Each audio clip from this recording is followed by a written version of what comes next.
tribu na body kinangi kalom lova mamalisi ngayon nakwante kacangkay trong se gilaw hinsin dòng lên ta sa lệ ta gạo lâm vang buồn na ta chân hoài đi lòng lấy chân sai ta in su ta vết sống lệ đi mà lâu ta in khô ta vết sống lệ tròn xe ta Adila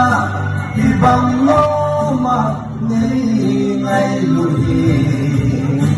alam dangin o alaw biye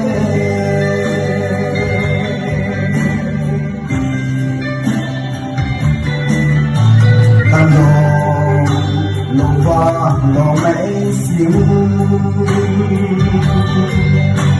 kahi na kelay dòng sông lấy vang phố na xin xem lô gì cả bất thế lăng lâu đi ai hen đã in xuống cả vết giống để đi mai lâu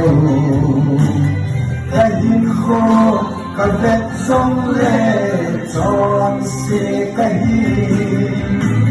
ahila ibang loma ngay luhi alam dangin o alaw biye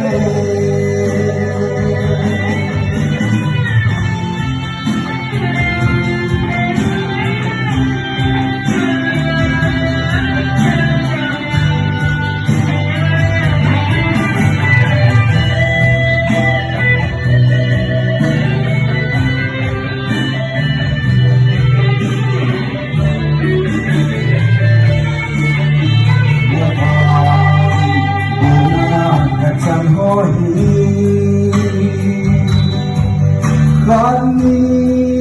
tumpiya simhay ilaw